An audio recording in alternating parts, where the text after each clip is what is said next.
अच्छा, आप सभी लोगों ने रिवाइज कर लिया? ठीक है, अभी तक का पूरा कंट्रोल में है क्या? कल का अपना होमवर्क क्या था? कौन से?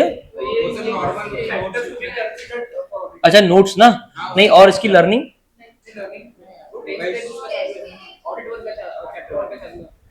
नहीं, 1 का चालू ठीक है, 2 का कितना रिवीजन हुआ? 1 तो तुम नींद में कर लोगे बाद में कभी भी। 2 कितना हुआ? 2 नहीं होता बोला बाद में। 2 कितना हुआ? हाँ प्रीत, कितना कर लिया? पूरा हो गया, बढ़िया। साई शाम, पूरा अभी तक रिवाइज है पूरा? पी डबल आई स्ट्रेटजी के 3 क्वेश्चन पूरे स्ट्रेटजी का। हाँ दिव्या, कल तक जो हो गया बढ़िया। मी का कल का बाकी है। सृष्टि हो गया, पहले का बाकी है। चलो बढ़िया। बरखा सिर्फ कल का बचा है। निहाल, आज सब वाइंड अप करो आप। पूरा चैप्टर 2 जितना भी अभी तक है पूरा अच्छे से लर्न चाहिए। उसको क्वेश्चंस की लिस्ट दिया क्या? हाँ। कार्तिक, सिद्धार्थ, कल का बाकी है स्ट्रेटजी वाला पार्ट। तो हमको क्लैरिटी है कि स्ट्रेटजी में पहला क्वेश्चन हमारा एक स्पेशल क्वेश्चन है ना? कि ओवरऑल नहीं, क्वेश्चन क्या है कि स्ट्रेटजी के प्रोसेस से ऑडिटर को क्या मैटर्स पे असिस्ट होता है? बोलो, स्ट्रेटजी के प्रोसेस से ऑडिटर्स को क्या मैटर्स पे असिस्ट होता है? बराबर है ना? उसके बाद में एक्चुअली स्ट्रेटजी फॉर्मुलेशन चालू होता है। फिर उसमें हमने देखा कैरेक्टरिस्टिक्स एंगेजमेंट के, रिपोर्टिंग ऑब्जेक्टिव। फिर हमने देखा एंगेजमेंट टीम के डायरेक्शन को, एंगेजमेंट टीम के एफर्ट को डायरेक्ट करने कैसे करेंगे हम लोग वो। और उसका जो क्वेश्चन था वो था एग्जांपल्स, कि बताइए सिग्निफिकेंट मैटर्स के क्या क्या एग्जांपल होंगे जिन पे आप एंगेजमेंट टीम के डायरेक्शन को, एंगेजमेंट टीम के एफर्ट को डायरेक्ट करो। उसके बाद में चौथा पॉइंट था, एक पॉइंट था रिसोर्सेज को लेके, कि क्या रिसोर्सेज को, और एक प्रिलिमिनरी एंगेजमेंट एक्टिविटीज के रिजल्ट प्लस पास ऑडिट का आपका क्या एक्सपीरियंस है। ये 5 हमारे पार्ट्स है ऑडिट स्ट्रेटजी को फॉर्मुलेट करने के। क्लियर है सबको? पक्का ना? देखो ये बहुत हाईली टेस्टेड है ऑडिट स्ट्रेटजी। अभी तक जितना चैप्टर अपना हुआ ना, ये चैप्टर बहुत इंपॉर्टेंट है। अभी तक जितना हो गया ऑडिट प्रोग्राम, ये लोग थोड़ा सा उसको सौतेला बच्चा से ट्रीट करते हैं। उसमें बहुत कुछ पूछने लायक है बट बहुत हेवीली टेस्टेड नहीं है। लेकिन स्ट्रेटजी के जो 3 क्वेश्चंस है या फिर ओवरऑल स्ट्रेटजी बनाने पे क्वेश्चंस आते हैं एग्जाम में। ठीक है, देखो मेरा सिर्फ एक पर्पस क्या है ना, ये क्वेश्चंस लिखवाने से, मैप करवाने से, कि आपके दिमाग में एक आइडिया रहे कि इस पार्ट पे से कितने मैक्सिमम क्वेश्चन आईसीआई पूछ सकते हैं। एक सब्जेक्ट था इसका करके हमारे सीए फाइनल में, हमारे टाइम पे, that was related to IT, information technology. अभी दैट वाज द सब्जेक्ट जिसके कारण आईसीआई का रिजल्ट वाज 6%, 4%, समटाइम्स 3.5% इन 2013 2012। ठीक है, and the sole reason was इसका, बिकॉज वो सब्जेक्ट प्योरली मगअप था, ओनली 8 चैप्टर्स। लेकिन ऐसा बोलते थे सीसीएम मेंबर्स, बोलते थे नेशनल कॉन्फ्रेंस में कि पूरा इसका एक तरफ और बाकी का सीए फाइनल एक तरफ। आकलन में हमारे परिचित बहुत होशियार व्यक्ति सब है, 10 अटेम्प्ट, कितने सीए फाइनल में 10 अटेम्प्ट ओनली बिकॉज ऑफ इसका। उसने क्या कुछ नहीं किया होगा, ऐसा उसका खौफ था। जब हम सीए फाइनल के लिए चालू किए तो ऑब्वियसली अगर अपना एम बड़ा है, जैसे मेरा एम था रैंक लाना है या करना है, तो अपन अपने लिए छोटी चीज भी बड़ी है। तो मैंने देखा कि यार अपने को ना इसके अंदर ऑलरेडी ऑडिट में एक अनसर्टेनिटी रहती है, कितने मार्क्स आएंगे, कितने देंगे एक्सेट्रा। हमारे टाइम पे एमसीक्यू सिस्टम नहीं था, पूरा लर्निंग था, पूरा लिखना था। तो मैंने सोचा कि अपने को इसका के अंदर भी मार्क्स लगेंगे। तो मैंने स्टार्टिंग डे से इसका को एक पॉजिटिव वे में देखना चालू कर दिया कि अपने को जो भी है टेढ़ा है पर मेरा है, उसके बिना तो मेरा ड्रीम पूरा होगा नहीं। फिर स्टार्टिंग में मैं 15-20 दिन इसका पढ़ा, प्योरली थियरी। अभी ये तो तुमको मैं सिखा रहा, तो तुमको लॉजिकली समझ में आ रहा कि अगर एक्सेप्टेंस और कंटिन्यूअस क्लाइंट रिलेशनशिप करना है तो पी आया है, प्रोसीजर परफॉर्म किए क्या, इन्फॉर्मेशन इकट्ठा करी क्या, और इंटीग्रिटी प्रिंसिपल हो रहा है। देखिए तो लॉजिकल पॉइंट है ना कि यही होना चाहिए पॉइंट्स भी। उसमें तो अलग ही है, दुनिया अलग थी। क्लाउड कंप्यूटिंग, सॉफ्टवेयर से रिलेटेड चीजें थी, ऑडिटिंग सॉफ्टवेयर से रिलेटेड चीजें थी, पूरा टेक्निकल कंप्यूटर का आइटम था। फिर आपने देखा होगा वो सैस, SWS सॉफ्टवेयर असिस्टेड ऐसा कुछ तो एसएस पैस, ठीक है, अलग अलग मॉडल्स थे उसमें, ठीक है। तो मैंने 15-20 दिन पढ़ा, 15-20 दिन पढ़ा तो यार मेरे को ना ऐसे प्रॉपर लिंक नहीं लग रही थी कि मेरे को लर्न हो रहा है या नहीं हो रहा, मैं आज पढ़ रहा कल भूल जा रहा, ठीक है, मेरे को वो फीलिंग हो रही थी। फिर मैंने एक दिन रात को बैठा, मैं बहुत इरिटेट हो गया था उस दिन इसका से, मैं बोला यार देखो एक चीज डिसाइड कर लो खुद को ही, मैं बहुत बात करता था खुद से, या तो करना है रैंक के लिए या नहीं करना है, ऐसा फेडअप मत हो चीज से। फिर मैंने खुद से ही बोला कि जितने लोग रैंक लाए हैं वो क्या इंसान नहीं है, क्या उन्होंने इसका पढ़ा नहीं, तो तुम क्यों नहीं पढ़ सकते हो। तो मैंने ना अगले दिन उसको थोड़ा पॉजिटिव लिया कि अब ये करना ही पड़ेगा। पहले मैं ना उसको थोड़ा सा ऐसा कर रहा था, अब ये करना ही पड़ेगा, मैंने चालू किया इसका अच्छे पॉजिटिव माइंडसेट से। फिर मैंने स्ट्रेटजी बनाई। आकोला में एक हमारे परिचित में दीदी थी, रिलेटिव में मेरी बहन टाइप लगती थी, तो वो घर पे आए थे अगले दिन, and she was the one, उसको अटेम्प्ट था फाइनल में, एक ग्रुप, पहले अटेम्प्ट में एक ग्रुप और दूसरे अटेम्प्ट में एक ग्रुप, लेकिन वो रैंकर लेवल का स्टूडेंट थी वो, लेकिन कोई कारणवश उसको अटेम्प्ट लगा, लेकिन उसका पहले अटेम्प्ट में ग्रुप 1 निकला, दूसरे अटेम्प्ट में ग्रुप 2 निकला, इसका was in group 2, she scored 90 इन इसका, 90 मार्क्स, अटेम्प्ट स्टूडेंट लेकिन 90 मार्क्स इन इसका। AIR 1 को भी 90 नहीं थे, और वो आकोला की थी। घर पे आई तो मैंने उनको बोला दीदी मेरा ऐसा ऐसा एम है बड़ी, इसका के कारण थोड़ा आप थोड़ा बताओ कैसे क्या करूँ क्या नहीं करूँ। तो मेरे कमरे में आई वो, तो उसने देखा सारे चार्ट्स वार्ट्स ये वो, तो यार बोले तू कर तो अच्छा रहा, लेकिन बोले मेरा सजेशन है कि तू इसका पे फोकस ना करते हो, बाकी सब्जेक्ट्स पे ज्यादा महारत हासिल कर, इसको मैनेज कर, तो भी तेरे को रैंक आ जाएंगे। मतलब दीदी वैसा होता नहीं, क्योंकि मेरे में वो परफेक्शन वाला एलिमेंट थोड़ा कम है, मेरे को ऐसा लगता है कि मैं सिली मिस्टेक प्रोन आदमी हूँ, तो मैं थोड़ा चंचल उस स्वभाव से, और मैं कंट्रोल करने का ट्राई कर रहा अपने पेशेंस अपना कॉन्सेंट्रेशन को, लेकिन मेरे को लगता है कि मेरा थ्योरी ज्यादा बेटर है और मैं इसका मैं ज्यादा स्कोर, लेकिन है ना she was not very motivating towards the goal, she was just saying negative about the subject, ठीक है। तो फिर मेरे को ऐसा लगा कि होता ना कभी किसी को स्कोर आ जाता है थोड़ा सा वो, और ठीक है उसका गलत नहीं है, 90 इज लाइक अनबिलीवेबल स्कोर, तो वो थोड़ा मीटिंग मेरा सही नहीं गया, there was not much of a tip, लेकिन उसने एक चीज अच्छी बोली थी कि यार इसका में प्रॉब्लम क्या है कि आपका क्वेश्चन कुछ और है और आप आंसर कुछ और लिख के आ जाओगे, ये प्रॉब्लम ऑडिट से ज्यादा उस टाइम इसका में था। अब आप सोच लो इसका क्या होगा। तो बोले यार ये चीज एक सिर्फ है, इसके कारण मेरे को लगता है कि तू नहीं कर पाएगा, मतलब ये चीज तू उससे ज्यादा फोकस तू कर कि मेरा DT में 90 आए, IDT में 90 आए, AFM में 90, उस पर फोकस कर। चले गई वो, जैसी वो घर के बाहर गई, मैंने कमरे में आया, मैंने एक पेपर लिया और उस पर लिखा 19 इसका, और मैंने चिपका दिया, मतलब अब अपने को ये लाना है, ठीक है। अब तो बहुत ज्यादा बेइज्जती हो गई, अब अपने को दिखाना पड़ेगा कि अपन क्या कर सकते हैं, ये अपने मुंह बोल के चलेगी कि अपन इसका नहीं कर सकते, जबकि अपना थ्योरी बेस्ट है।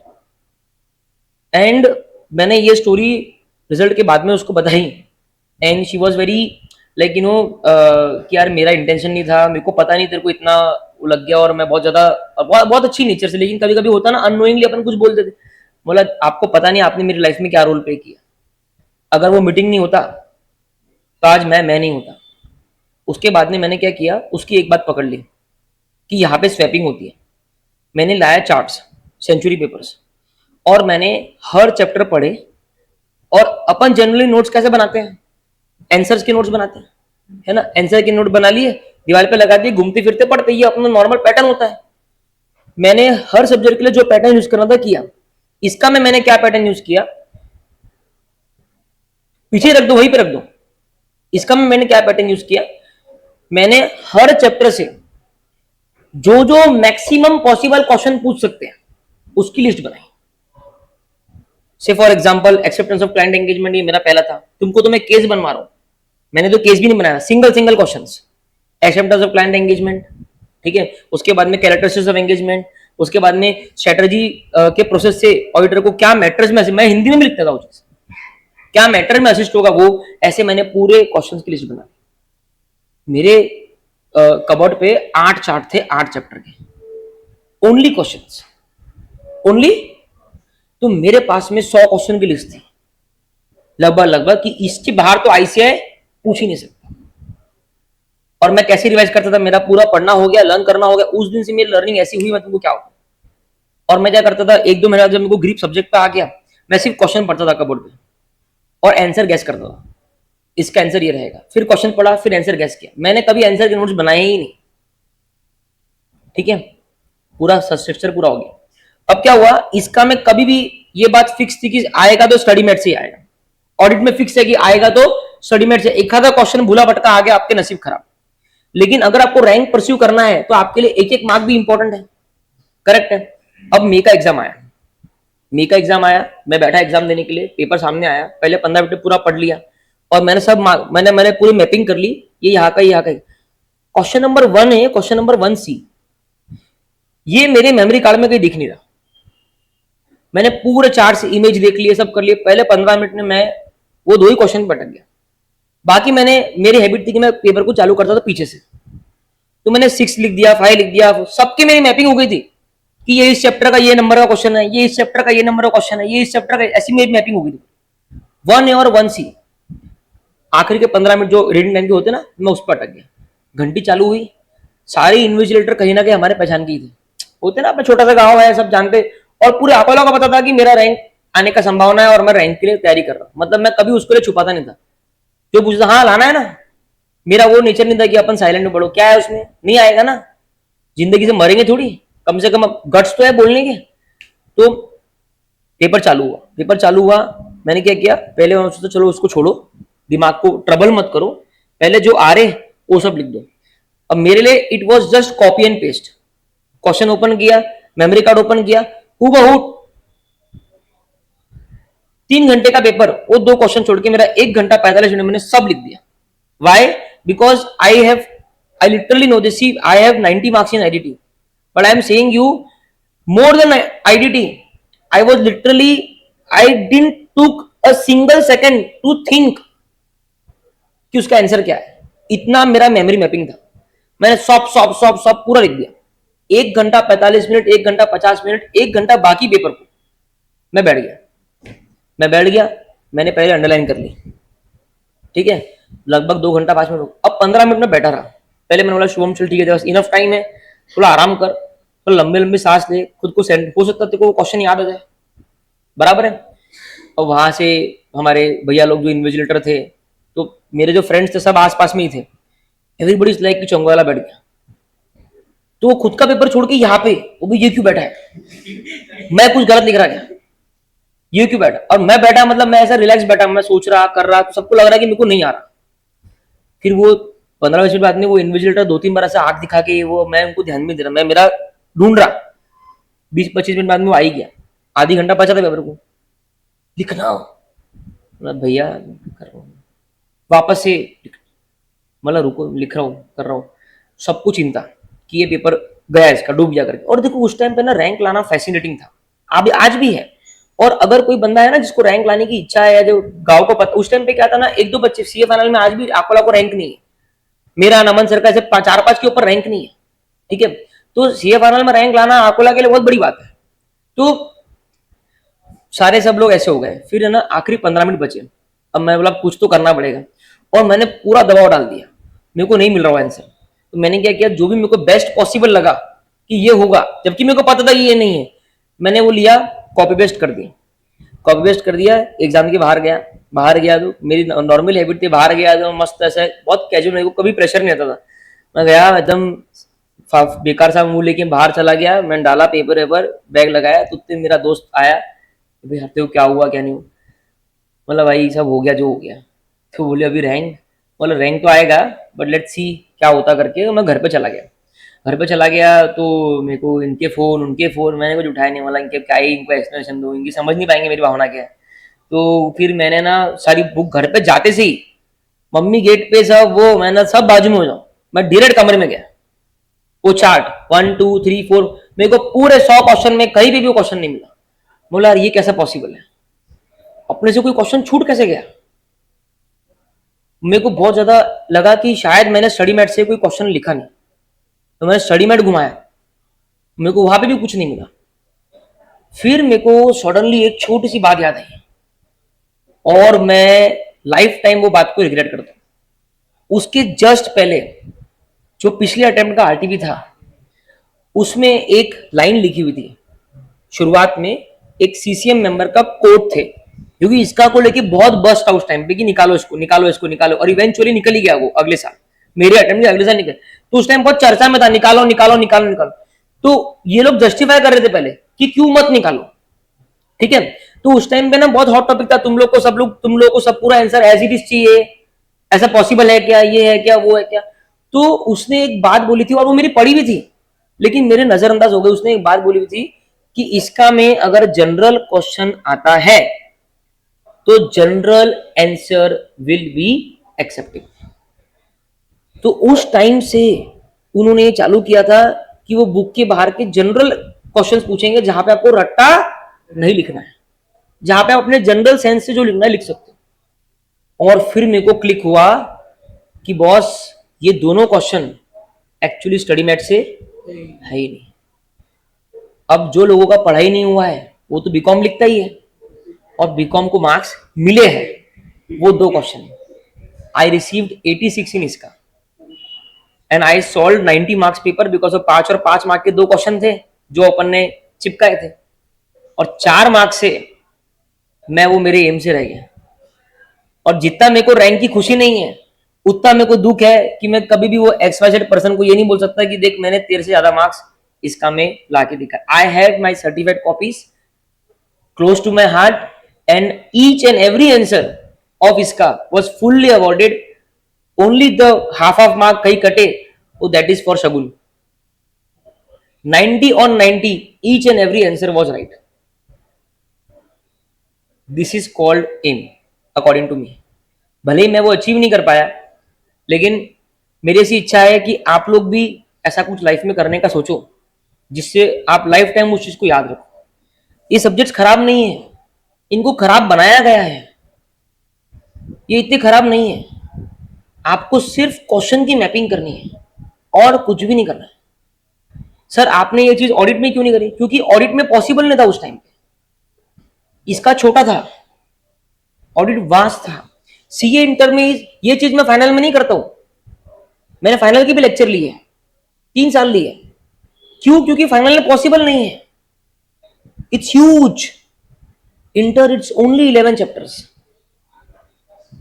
आपके पास में वो क्वेश्चन की अगर मैपिंग है, पता है लोगों को गुमराह कैसे किया, स्टूडेंट्स को ये बोल के कि जेनरिक आंसर अलाउड नहीं है, ये बोल के कि वो लोग मार्क्स नहीं देते। नहीं, आप क्वेश्चन की मैपिंग अगर आपको जम गई तो इतना रेलेवेंट आंसर भी आपको पूरे में से पूरे देके जाएगा। यू डोंट नीड फालतू elaborations, you need relevant answer to the relevant question. तो ऑडिट में आगे बढ़ते समय ये ध्यान रखो बात कि आपके पास में क्वेश्चन की क्लैरिटी होनी चाहिए। मैं बार बार इस चीज पर आपको दबाव डाल रहा हूं क्योंकि मैंने अपनी लाइफ में वो किया है, ठीक है। आपको कोई पूछे ना चैप्टर 2 के कितने क्वेश्चन है, तो आपको झट से आना चाहिए 24। इसके बाहर का क्वेश्चन ऐसे नहीं पूछ सकते। समझ में आया? ठीक है, चलो चालू करो आज का session. Okay, so now we were at developing an audit plan. ठीक है, आपकी नोट्स लाइव है, सबकी नोट्स लाइव है। आप प्लीज एक हेडिंग डाल दो, डेवलपिंग एन ऑडिट प्लान। थोड़ा आज अपने को नोट्स भी लिखना पड़ेगा बेटर लर्निंग के लिए। Developing an audit plan, star mark करके बढ़िया एकदम।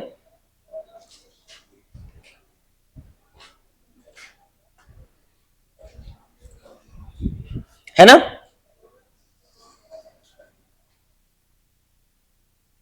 ठीक है, इसमें सबसे पहला बुलेट डालो। क्या डालेंगे? बुलेट। लिखो टू एड्रेस वेरियस मैटर्स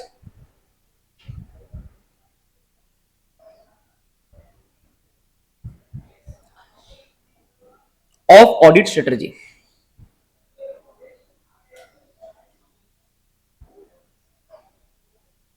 दूसरा बुलेट डालो, अंडरस्टैंडिंग क्लाइंट्स बिजनेस।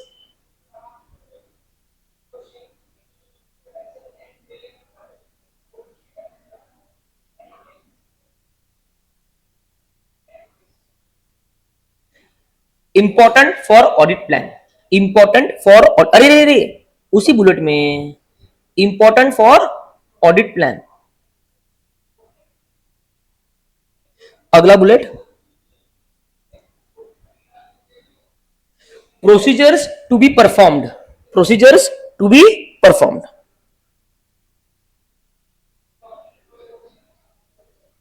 बराबर है, उसके नीचे आ जाओ, next bullet, more detailed than audit strategy, है ना। अगर ऑडिट प्लान के डेवलपमेंट पे क्वेश्चन आया तो हम ये 4 बुलेट्स में उसको आंसर करेंगे एलॉबरेट करके, ठीक है। अभी सबसे पहला देखो, once the audit strategy has been established, मैंने कल ही बताया था आपको, पहले ऑडिट स्ट्रेटजी होगी, फिर ऑडिट प्लान होगा, फिर ऑडिट प्रोग्राम होगा। एक बार ऑडिट स्ट्रेटजी डेवलप हो गई, and audit plan can be developed. देखो ऑडिट स्ट्रेटजी ना कभी डेवलप नहीं होती, एस्टैब्लिश होती है, प्लीज वो वर्ड ध्यान में रखना। ऑडिट स्ट्रेटजी इज, वापस से, audit strategy is, audit plan is developed, audit strategy is, audit plan is, audit strategy is, audit plan is. So once the audit strategy is established, we can develop an audit plan जो address करेगा all the matters जो audit strategy में identify हुए थे। बराबर है ना, audit strategy में आइडेंटिफाई हुआ कि यार अपने को ये करना है, ये करना है, इतने रिसोर्सेज लगाने हैं, ये करना है, ये अपना विजन है। अब ये सारे मैटर्स जो ऑडिट स्ट्रेटजी से आइडेंटिफाई हुए हैं, जो ऑडिट स्ट्रेटजी बनाते वक्त निकले हैं, इनको एड्रेस कौन करेगा? Audit plan. मतलब उनको पूरा करने के लिए ऑडिट प्लान फिर आगे काम बढ़ाएगा। बोलो, once the audit strategy is established, audit plan is developed. क्यों डेवलप हो रहा? To address various matters identified in audit strategy. तो अपना पहला बुलेट क्या है? Matters identified in audit strategy. Clear है? तो अगर एग्जाम में क्वेश्चन आता है कि डेवलपमेंट ऑफ ऑडिट प्लान क्यों करते हैं, है ना, उसमें क्या होता है, तो हम पहले बोलेंगे कि स्ट्रेटजी में जो भी मैटर्स है उसको एड्रेस करने के लिए ऑडिट प्लान जरूरी होता है। दूसरा देखो, अंडरस्टैंडिंग द क्लाइंट्स बिजनेस। क्या बोलता है वो? क्या बोलता है कि जब तक देखो क्लाइंट के बिजनेस की जानकारी नहीं है, जब तक देखो क्लाइंट के बिजनेस की जानकारी नहीं है, तब तक तू ऑडिट प्लान बना ही नहीं सकता। बराबर बात है ना। तुमको अगर रिलायंस का ऑडिट प्लान बनाना है, ठीक है, फॉर दैट मैटर हम ऑडिट स्ट्रेटजी के लिए भी वही कर रहे हैं। कैरेक्टरिस्टिक्स ऑफ एंगेजमेंट निकालते हैं ना अपन, characteristics of engagement, reporting objectives, फिर एंगेजमेंट टीम के एफर्ट डायरेक्ट करते हैं। उसके लिए एग्जांपल सिग्निफिकेंट मैटर के क्या थे? रेलेवेंट इंडस्ट्री डेवलपमेंट, ठीक है, अदर रेलेवेंट डेवलपमेंट, एएफआरएफ के चेंजेस, न्यू रेगुलेटरी रिक्वायरमेंट, ठीक है ना। तो कहने का मतलब क्या है कि ऑडिट प्लान डेवलप करने के लिए भी आपको क्लाइंट बिजनेस की अंडरस्टैंडिंग बहुत जरूरी है कि वो क्या धंधा करता है, क्या वो इंपोर्ट एक्सपोर्ट करता है, क्या उसका माल स्टेट ऑफ हॉर्मोज से आता है, क्या अगर वहां से आता है तो वहां तो लड़ाई चल रही है, समझ लो ना। तो understanding the clients business, understanding clients business one of the important principle in developing audit plan. बोले ऑडिट प्लान डेवलप करने का सबसे इंपॉर्टेंट प्रिंसिपल है क्लाइंट के बिजनेस को समझना।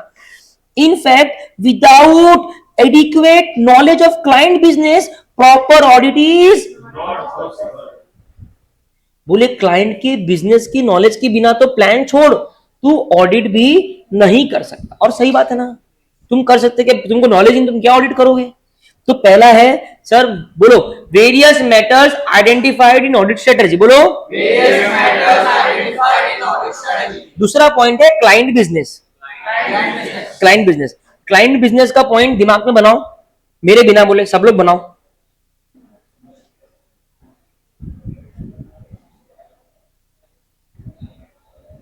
इंपॉर्टेंट प्रिंसिपल और उसके बाद में प्रॉपर ऑडिट नॉट पॉसिबल। बोलो, important principle, proper audit not possible. Important principle, proper audit not possible. तीसरा, the auditor plans what type of audit procedure are to be perform. तीसरा point मैंने क्या लिखा है? Procedures to be perform. बराबर है, आपको ये हेडर से याद रखना है। अब एक क्वेश्चन बच्चों का होता है, सर मैं ऑडिट में लर्निंग कैसे करूं, क्या करूं? कुछ भी नहीं करना है, लर्न करना है जो तू नोट्स में लिख रही है, और पढ़ना है ब्लू नोट्स। लेकिन लर्न क्या करना है? जो नोट्स में लिखा है। वो तेरे ध्यान में रहना चाहिए, मतलब आपके क्वेश्चन की मैपिंग होनी चाहिए ये नोट्स के हेड पॉइंट्स। तो तुमको क्वेश्चन आया क्वेश्चन एग्जाम में, तुमको क्वेश्चन क्लिक हो गया, अच्छा इसके 4 पॉइंट थे कि वो स्ट्रेटजी के मैटर्स को आइडेंटिफाई वो करता है, क्लाइंट के बिजनेस को समझना है, प्रोसीजर्स है ना। अब तुमको वो सेंटेंस खुद फ्रेम करने हैं और ये जो हेड पॉइंट्स है इनको अंडरलाइन करने हैं ताकि वो तुम्हारा पूरा सेंटेंस ना पढ़े। सिंपल, समझ में आई बात? ठीक है, तो पहला है various matters identified in audit strategy, understanding the client business important principle. तीसरा है what procedures to be perform, तो auditor plans what type of audit procedures are to be perform, किस तरीके के ऑडिट प्रोसीजर परफॉर्म करने हैं। मैं inquiry करूं, इन्वेस्टिगेशन करूं, ऑब्जर्वेशन करूं, एनालिटिकल प्रोसीजर लगाऊं, किस तरीके के प्रोसीजर परफॉर्म करने हैं।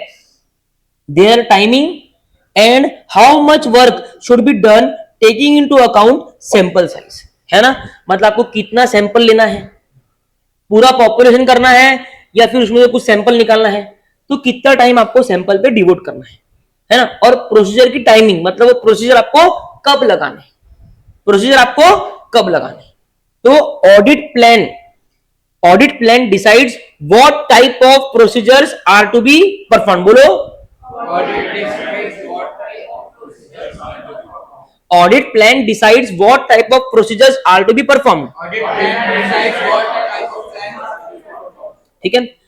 और उसके बाद में the timing of those procedures, ठीक है। तो ये प्रोसीजर वाला पार्ट खत्म हो गया। पहला था मैटर्स, दूसरा था क्लाइंट बिजनेस और तीसरा था प्रोसीजर्स, चौथा बहुत सिंपल है, audit plan is more detailed than overall audit strategy, बोलो। हमको पहले से पता है, मैंने कल ही बोला था स्ट्रेटजी इतनी होती है तो प्लान इतना होता है तो प्रोग्राम इतना होता है, करेक्ट है। That includes the NTE of audit procedures to be performed by the engagement team members, क्योंकि ऑडिट प्लान में लिखा होता है कि क्या नेचर की, क्या टाइमिंग पे और कितने एक्सटेंट तक आपको प्रोसीजर्स परफॉर्म करने हैं। इसी के लिए वो स्ट्रेटजी से ज्यादा डिटेल्ड है, क्योंकि स्ट्रेटजी में प्रोसीजर को लेके कुछ लिखा नहीं होता। स्ट्रेटजी में बोला होता है कि अपने को ये करना है, ये करना है, ये करना है। ऑडिट प्लान में लिखा होता है कि ये करने के लिए अपने को ये प्रोसीजर लगाने हैं, इतने लगाने हैं और अब लगाने हैं, ठीक है। So audit plan is more detail than overall audit strategy, that includes NTE of procedures to be performed, कौन करेगा परफॉर्म, एंगेजमेंट टीम मेंबर्स। हो गया, आंसर खत्म। तो अगर एग्जाम में क्वेश्चन आया डेवलपिंग एन ऑडिट प्लान, दिमाग में सिर्फ 4 चीज बनाने का, एक matters identified by the strategy, उसके बाद में क्लाइंट के बिजनेस को समझना जरूरी है, उसके बाद में प्रोसीजर्स और उसके बाद में मोर डिटेल, ठीक है। इस तरीके से घर पे इसको लर्न करना है, ये 4 हेड पॉइंट्स है ना, और बाकी सेंटेंस आपको खुद बनाना है, ठीक है, क्लियर है। तो मैं बोल सकता हूं कि दोनों चीज प्रोसीजर को लेके ही है ना, और एक क्लाइंट बिजनेस को लेके है और एक मैटर्स को लेके, ठीक है। नेक्स्ट क्वेश्चन, अब आ जाते हैं relationship between audit strategy and audit plan. Please heading डाल दो, जरूरी क्वेश्चन है, नहीं है, बच्चों को समझाने के लिए कि स्ट्रेटजी और प्लान में एक्चुअली क्या रिलेशनशिप है।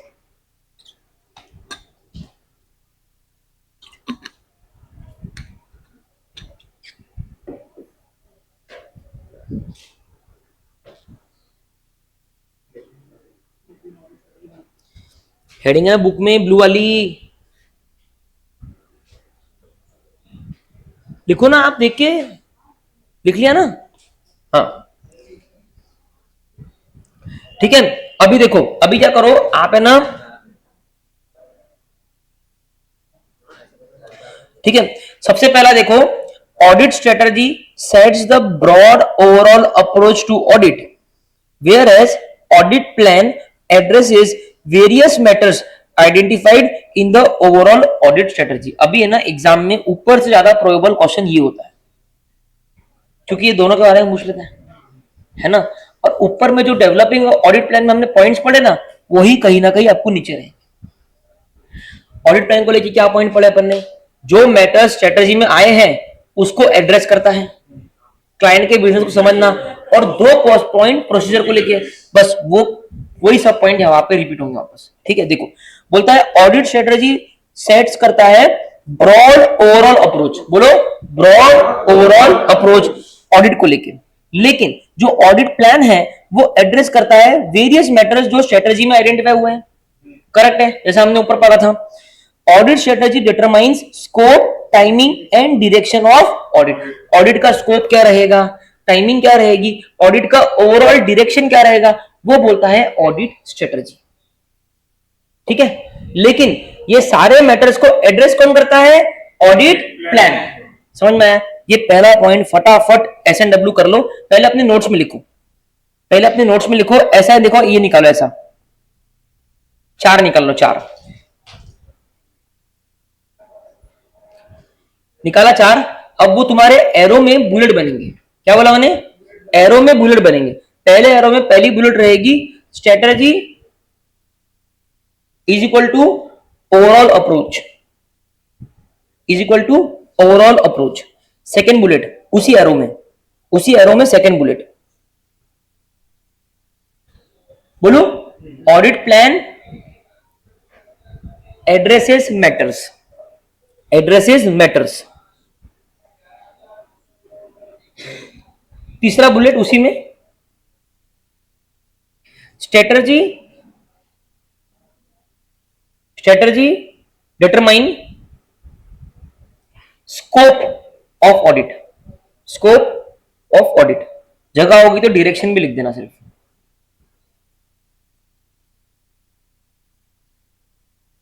ठीक है, तो पहला पॉइंट क्या है रिलेशनशिप का, कि strategy is a broad overall approach.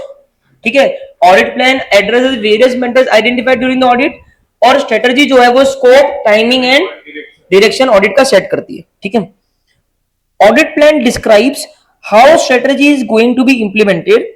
Audit plan is more detailed than the overall audit strategy that includes the NTE of audit procedures to be performed by engagement team member. Same to same point है वो, ICAI ने भी study mat में repeat करा है, इसके लिए यहां पे आया है। ठीक है, सेम टू सेम पॉइंट है। सेकंड बुलेट में आओ, सेकंड बुलेट में और लिखो, लिखो बुलेट में मोर डिटेल्ड, पहली बुलेट मोर डिटेल्ड और दूसरी bullet NTE of audit procedure.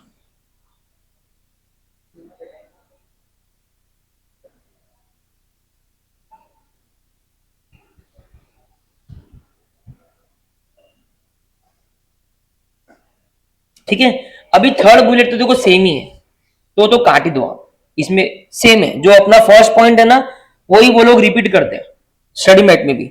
और चौथा point, establishment of overall audit strategy and the detailed audit plan are not necessarily discrete but are closely interrelated since changes in one may result in consequential changes to the other। ये कौन explain करेगा point,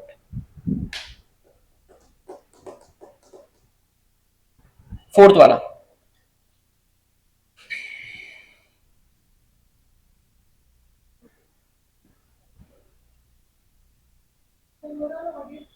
बोल ना।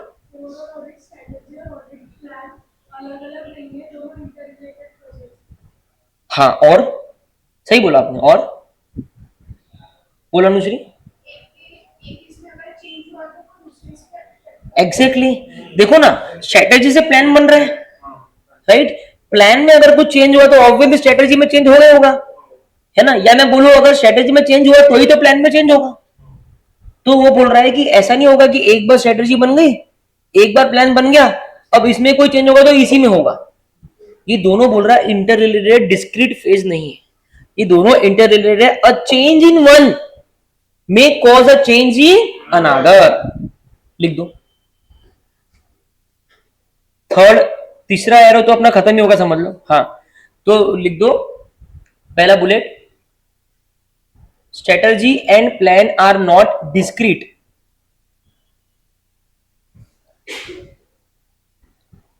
फिर अगला bullet, change in one may cause change in another. दो answer अपने हो गए, लगभग लगभग सेम पॉइंट्स पे है. Change in one may result into change in another. ठीक है, कर लोगे लर्न घर पे अच्छे से. और ठीक है, पॉइंट्स क्लियर है, हल्की फुल्की लर्निंग भी अपनी हो चुकी है. ठीक है, ये आपके जो नोट्स बनाए हैं ना, इससे आप हेड पॉइंट्स लर्न करना. ठीक है, तो अगर कोई पूछता है, लास्ट फाइनल कॉल, अगर कोई पूछता है कि स्ट्रेटजी और प्लान कैसे आपस में रिलेशनशिप उनकी क्या है, तो हम क्या बोलेंगे कि स्ट्रेटजी जो है वो ब्रॉड ओवरऑल अप्रोच सेट करती है, लेकिन ऑडिट प्लान जो है वो वेरियस मैटर्स जो आइडेंटिफाई हुए स्ट्रेटजी में उनको एड्रेस करता है. ऑडिट प्लान मोर डिटेल्ड है. ठीक है, because it contains NTE of procedures to be perform. ठीक है, फिर तीसरा पॉइंट वही वापस वेरियस मैटर्स का ही है. और चौथा पॉइंट वो बोलता है कि audit strategy and audit plan development are not discrete phase. ठीक है, और are not sequential phase. Sequential मतलब एक डेवलप होगा फिर दूसरा होगा, ऐसा नहीं है. बहुत सी बार दोनों साथ में भी होंगे क्योंकि दोनों सेम ही है, इस पे ये डिपेंडेंट है. ठीक है, change in one may cause change in another. Finish. आगे, overall audit strategy and audit plan the auditor responsibility. क्या मतलब है इसका निहाल, ये तुम बताओगे. ब्लू वाले हेडिंग का मतलब क्या है?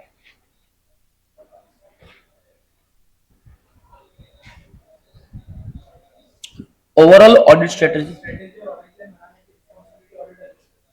ऑडिटर की क्यों है? क्योंकि वो ऑडिटर है.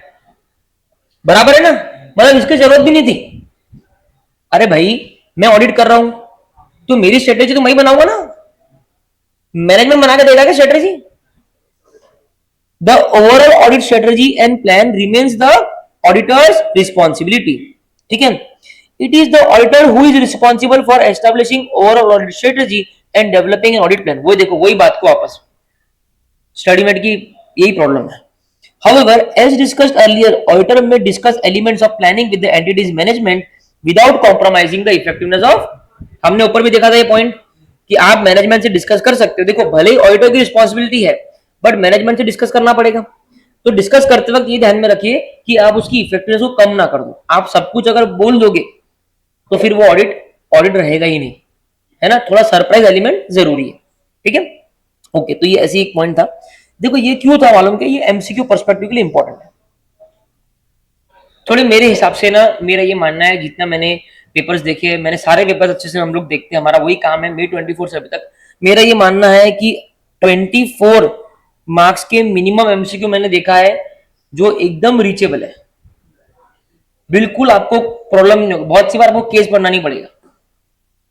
6 मार्क के एमसीक्यू लगभग लगभग एवरेज में मेरा है, जहां पे थोड़ा सा आपको और ध्यान से चीज को पढ़ना पड़ेगा. और हमारा टारगेट है 30 का. ठीक है, 30 में से 30 हमको यहां चाहिए, प्लस 20 हमारा मिनिमम बन जाता 50. ये हमारे लिए पासिंग है. 49 हमारे लिए फेल है. और हमारे लिए एवरेज मार्क्स है 60. मिनिमम आता 50, एवरेज आता 60, बेस्ट आता 70. ठीक है, 100% पॉसिबल है. फाइनल में I don't think so, difficult है जो है मुंह पे. इंटर में very very much possible, no issues at all, because inter और फाइनल में 3 गुना का फर्क है. It is 3 times more than inter. यहां पोर्शन बहुत कम है, इनफैक्ट मैं बोलूंगा लॉ से कम पोर्शन है. चलो, changes to planning decisions during the course of audit. क्या मतलब है इसका समर्थ?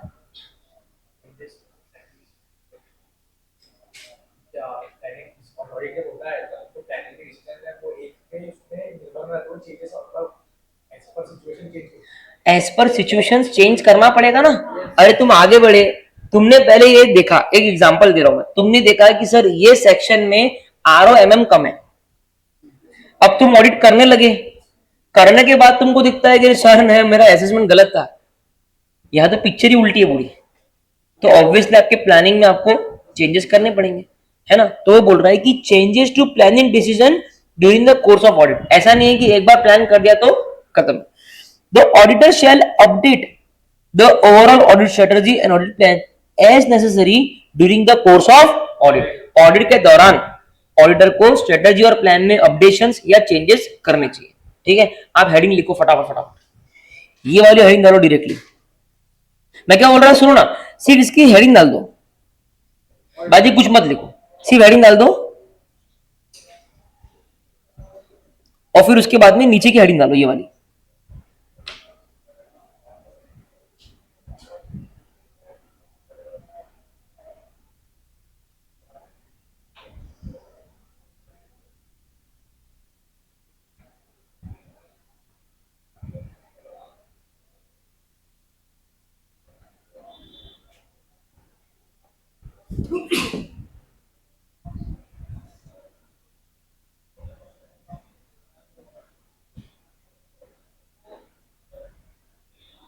दादा ठीक है, हाँ लिखो ना ये वाला भी, changes to plan decision during the course of audit.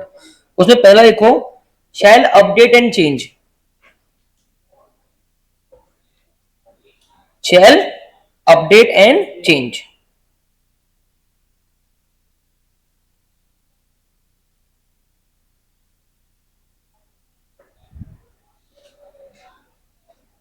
ठीक है, shall update and change as necessary.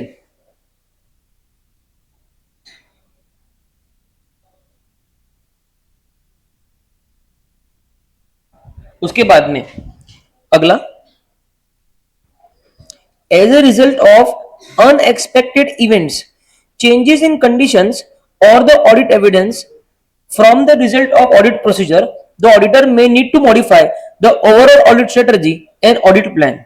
बोलता है as a result of unexpected events, है ना, जो हमने एक्सपेक्ट नहीं किए थे, क्योंकि अगर एक्सपेक्ट किए थे तो वो काय में आ जाते थे, ओरिजिनल प्लान में आ जाते थे, लेकिन हमने एक्सपेक्ट नहीं किए थे। As a result of unexpected events, changes in conditions और द ऑडिट एविडेंस ऑब्टेन्ड। तीन चीज, या तो कोई अनएक्सपेक्टेड इवेंट दिखा, या फिर नया कोई ऑडिट एविडेंस मिला, या फिर कंडीशंस में कुछ चेंज हो गए।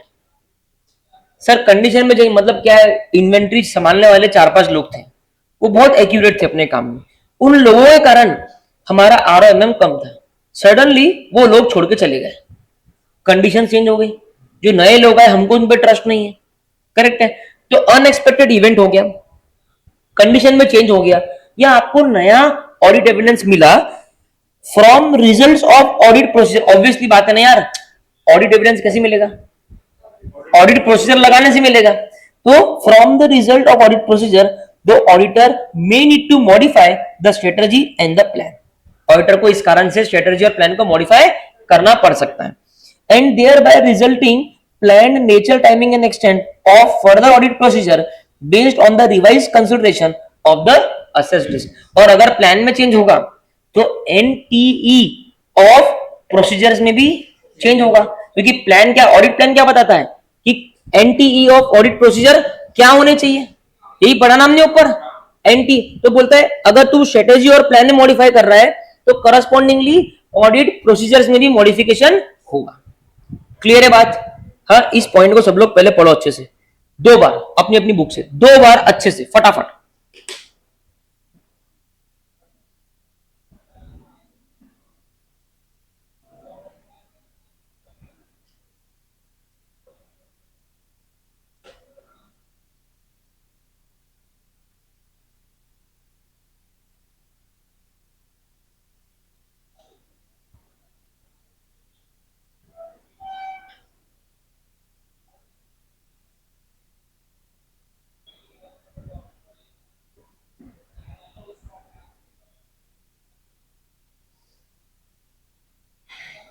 पढ़ लिया?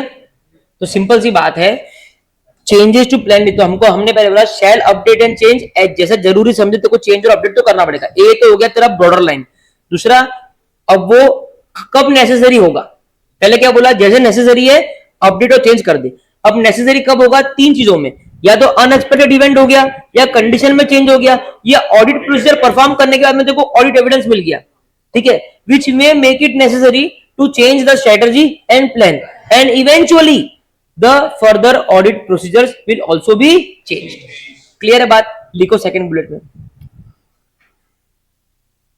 ऐसे एरो देके लिखना, unexpected event, changes in condition, second arrow, और third arrow audit evidence obtained. Changes in conditions,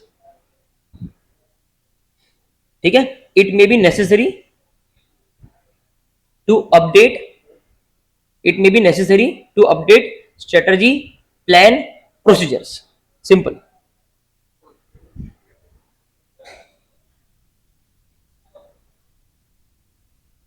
यहां तक क्लियर है, ठीक है ना। तो हमने अभी तक क्या पढ़ा, इफेक्टिवली हमने पढ़ा रिलेशनशिप, ठीक है। पहले पढ़ा डेवलपमेंट ऑफ ऑडिट प्लान, उसमें हमने पढ़ा वेरियस मैटर्स को एड्रेस करते हैं, क्लाइंट का बिजनेस की अंडरस्टैंडिंग बहुत जरूरी है। उसके बाद में हमने क्या पढ़ा, NTE of procedures to be performed, ठीक है। ये हो गया डेवलपमेंट ऑडिट प्लान के पॉइंट। फिर रिस्पॉन्सिबिलिटी ऑडिटर की बिल्कुल है। उसके बाद में हमने बोला relationship between strategy and plan. तो हमने बोला स्ट्रेटजी जो वो ब्रॉड अप्रोच है, direction, scope and timing audit का वो सेट करते हैं, लेकिन जो ऑडिट प्लान है वो वेरियस मैटर्स जो आइडेंटिफाई स्ट्रेटजी में हुए उनको एड्रेस करते हैं। ये पहली रिलेशनशिप हो गई। दूसरी ये मोर डिटेल्ड है ना, और इनमें इंक्लूड होता है NTE of procedures to be perform, इस कारण से ज्यादा डिटेल्ड है। और तीसरा हमने वापस से मैटर्स वाला ही पॉइंट था। और चौथा हमने क्या पढ़ा कि ये दोनों डिस्क्रिशनल फेज नहीं है, ये दोनों आपस में इंटरलिंक्ड है, एक में change will cause change in another. फिर हम आए इस पे कि changes in planning, changes in audit strategy, audit plan आप चेंजेस इन ऑडिट प्लान आप कब करोगे, तो हम बोलेंगे shall update and change strategy and plan as necessary. और नेसेसरी कब होगा, unexpected event, change in condition, audit evidence obtain. Done. चलो अब अगला जो planning, supervision and review of work of engagement team. Planning,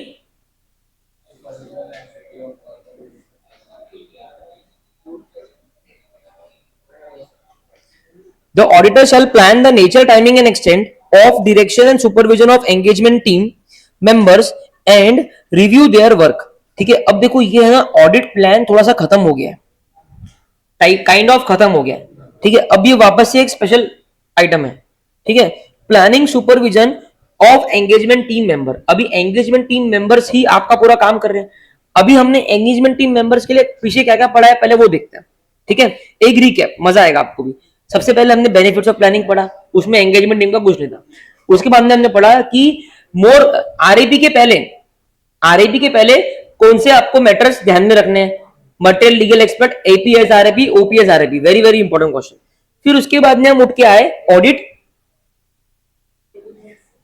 strategy पे, ठीक है, राइट। स्ट्रेटजी पे पहला एक इंट्रोडक्टरी क्वेश्चन था कि ये स्ट्रेटजी एस्टेब्लिश करने का जो प्रोसेस है उससे हमको क्या क्या मैटर्स में असिस्ट होता है। अब हम लोग ऑडिट स्ट्रेटजी को फॉर्मुलेट करना चालू किए। उसने पहला कैरेक्टरिस्टिक्स, उसमें भी एंगेजमेंट का कुछ नहीं है। रिपोर्टिंग ऑब्जेक्टिव, रिपोर्टिंग ऑब्जेक्टिव में एंगेजमेंट का कुछ नहीं है, सिर्फ 5वां पॉइंट है कि एंगेजमेंट टीम मेंबर्स में कम्युनिकेट कैसे करेंगे अपन, ठीक है, ओके। पर लेकिन वो एक सिंगल पॉइंट है। उसके बाद में तीसरा क्या पढ़ा, direction of engagement teams effort. ये अपना एंगेजमेंट टीम एफर्ट को लेके पहला क्वेश्चन था, एंगेजमेंट टीम को लेके। लेकिन इसमें भी क्वेश्चन तो दूसरे था। क्वेश्चन क्या था, सिग्निफिकेंट मैटर्स के एग्जांपल दो, है ना, तो वो था। उसके बाद में हमने क्या पढ़ा, प्रिलिमिनरी एंगेजमेंट एक्टिविटीज और प्रीवियस ऑडिट की नॉलेज। उसमें भी एंगेजमेंट टीम मेंबर का ऐसा कुछ नहीं था। उसके बाद में था रिसोर्सेज, रिसोर्सेज में था, ठीक है, कि मेरे को क्या क्या रिसोर्सेज लगानी है, उसका क्वेश्चनिंग माइंड रहना चाहिए और वो सब चीजें, ठीक है, ओके। अब मैं आता हूं प्लान पे। प्लान में अभी तक हमने कुछ पढ़ा नहीं, तो ये पहला क्वेश्चन है हार्डकोर क्वेश्चन जो एंगेजमेंट टीम मेंबर्स को लेके। इस तरीके से आपके पास में क्वेश्चंस का सीक्वेंस होना चाहिए ताकि आप आंसर को जोड़ पाओ, ठीक है। मैंने सीक्वेंस करा दिया। जब जब ये सीक्वेंस में कराऊंगा आप लोग भी अपने दिमाग में सीक्वेंस पढ़ना, ठीक है। और ये तभी हो पाएगा जब आप लोग रिवाइज करके आए। मैं रिवाइज करके आता है घर पे पिछला क्या पढ़ा है, ठीक है, तो आप लोग रिवाइज करके आओ। अभी सुनो, planning, supervision and review of work of engagement team member. Auditor shall plan the nature, timing and extent of direction and supervision of engagement team members. किसका, एंगेजमेंट टीम मेंबर्स,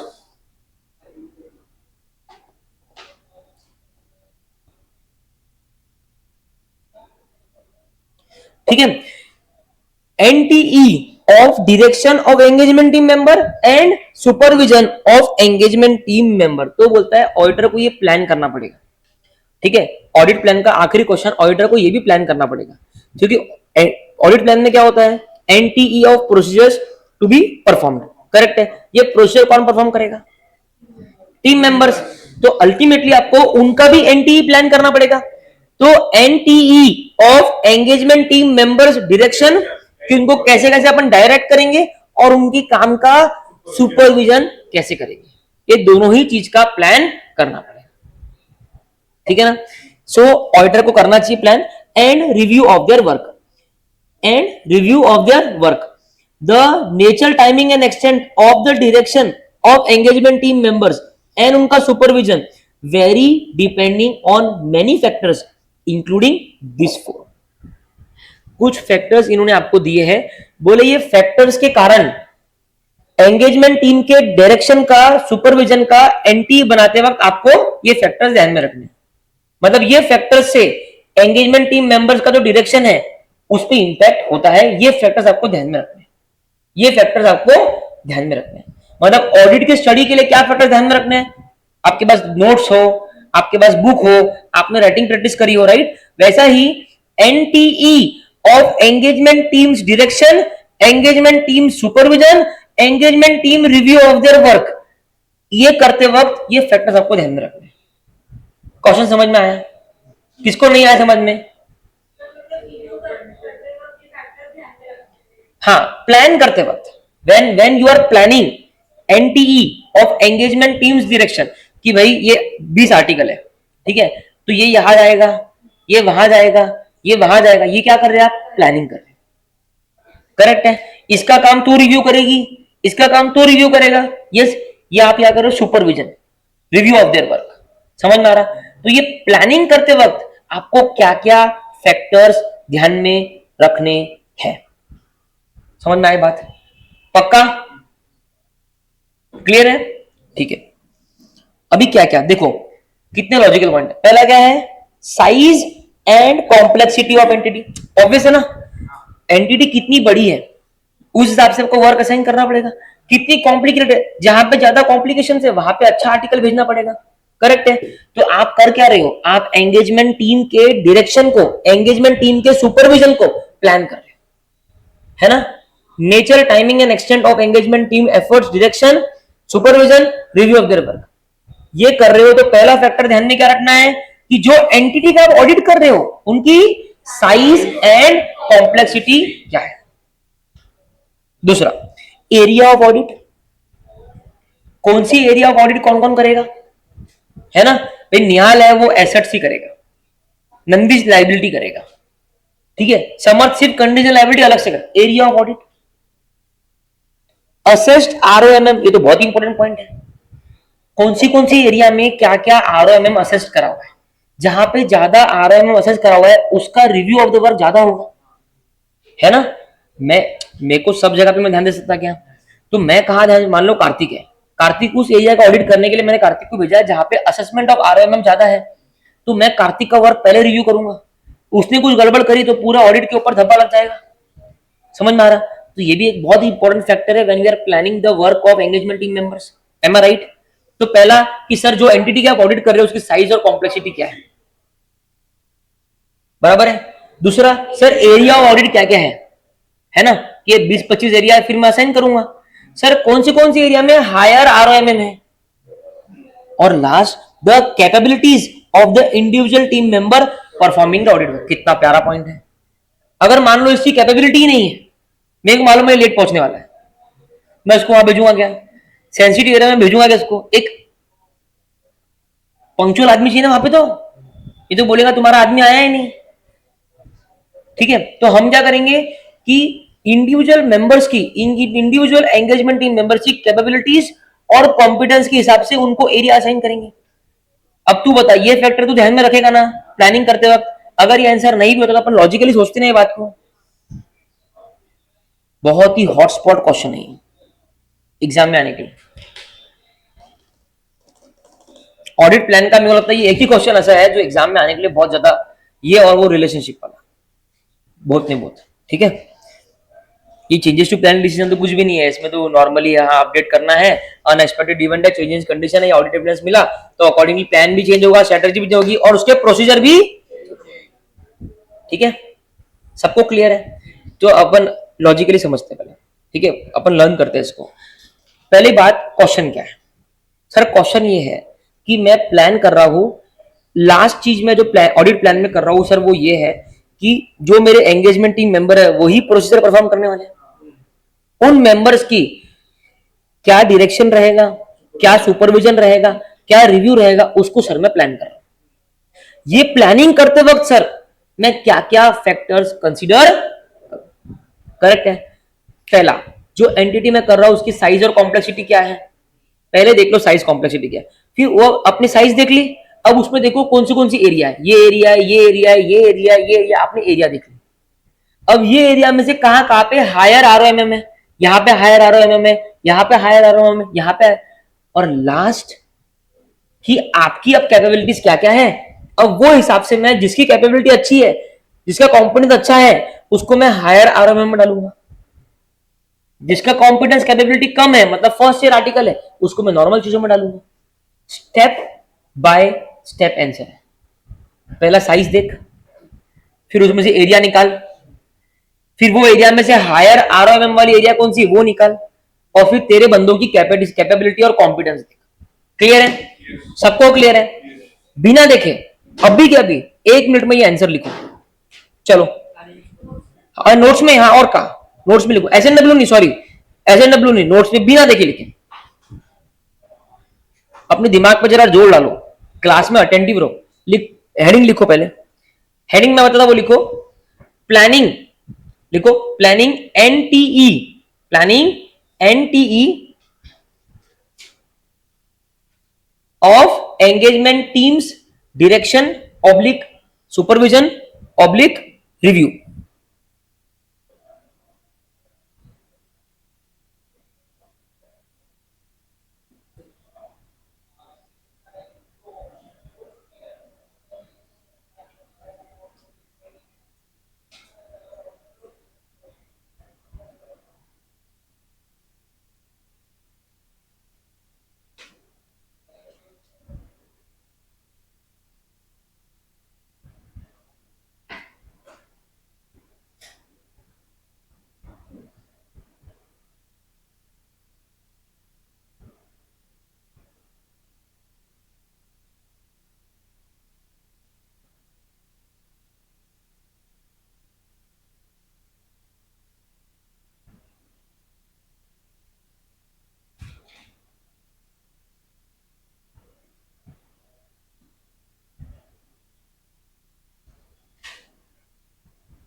लिखो ना, लिख लिया क्या? अरे क्या बात है, हो गया? चलो क्या बात है, बहुत ही बढ़िया, सबको जमा है ना, लॉजिकल आंसर एकदम। चलो, लेकिन बहुत ज्यादा इंपॉर्टेंट है, और इसका एक चीट कोड भी है, कार्स लिख लो, cars. C for competence capabilities, A for area of audit, R for risk of material misstatement higher assess risk, और S for size and complexity. ठीक है, ओके। अब आ जाओ documentation, last question, not of the day, obviously not of the day.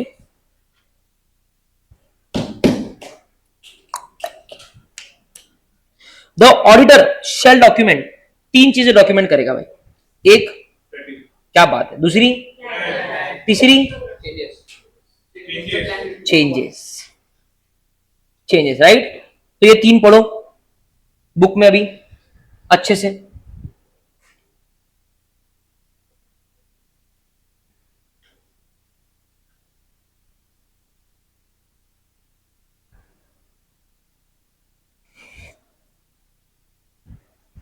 पढ़ लिया? ये 3 चीजें वो डॉक्यूमेंट करेगा, ये जिंदगी में याद रखना आपने, क्योंकि इसके ऊपर 2 से 3 बार एमसीक्यू आ चुका है। ठीक है, स्ट्रेटजी, प्लान और उनमें करे हुए सिग्निफिकेंट चेंजेस। ठीक है, the documentation of overall audit strategy, फिर आता है द डॉक्यूमेंटेशन ऑफ प्लान, फिर आता है चेंजेस। ये तीनों के ऊपर नरेशन लिखे हुए। एक क्वेश्चन लिखो एक अपने नोट्स में। अच्छा, जो ये अभी तक मैंने नोट्स बनाया ना, इसके ऊपर क्वेश्चन फ्रेम कर लेना। ठीक है, वो है नोट्स वाइज ही है, फ्रेम कर लेना क्वेश्चन, समझ लेना कि क्या क्वेश्चन आ सकता है, लेकिन इसका क्वेश्चन लिखो आप।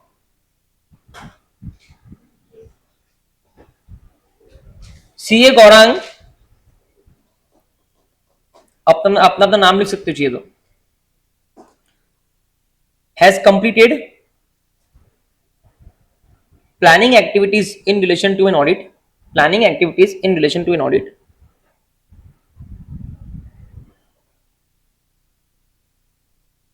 and is unaware about the documentation requirements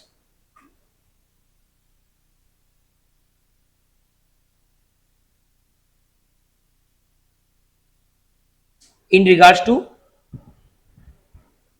fast लिखो, in regards to planning activities, in regards to planning activities, उसमें लिखो ब्रैकेट में ऑडिट स्ट्रेटजी, ऑडिट प्लान, ठीक है, that's it, full stop. Please guide, please guide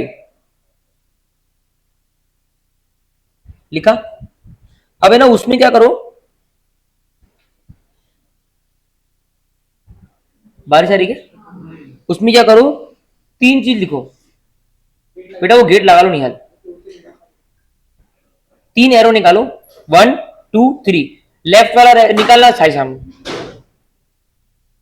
पहला रहेगा audit strategy, audit plan, और तीसरा रहेगा सिग्निफिकेंट चेंजेस।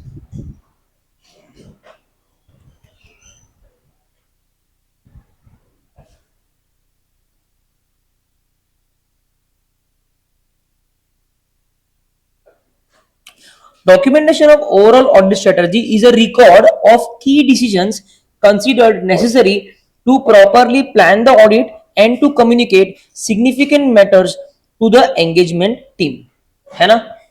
बोलता है ऑडिट स्ट्रेटेजी का डॉक्यूमेंटेशन बेसिकली क्या है, कि जो भी की डिसीजंस आपको लगे कि ऑडिट को प्लान करने के लिए जरूरी है, वो सारे की डिसीजंस का डॉक्यूमेंटेशन है वो। एंड जो भी आपको सिग्निफिकेंट मैटर्स आपको लगता है कि आपको अपने एंगेजमेंट टीम को कम्युनिकेट करना है, उसका आपको याद होगा तो फैक्टर्स टू बी कंसीडर वाले प्रिपेयरिंग ऑडिट स्ट्रेटजी में तीसरा पॉइंट था engagement team efforts, direction and supervision. उसमें था examples of various significant matters, वो उसकी बात कर रहा है, ठीक है। तो बोलता है ऑडिट स्ट्रेटजी का डॉक्यूमेंटेशन मतलब क्या है, nothing but key decisions made in regards to planning the audit, जो भी की डिसीजन किए, और ऑल द सिग्निफिकेंट मैटर्स जो आपको एंगेजमेंट टीम मेंबर्स को कम्युनिकेट करना। लिखो ऑडिट स्ट्रेटजी में पहला बुलेट लिखो की डिसीजंस, लिखो की डिसीजंस टू प्लान, की डिसीजंस टू प्लान ऑडिट। दूसरा बुलेट लिखो सिग्निफिकेंट मैटर्स टू ईटी, मतलब एंगेजमेंट टीम।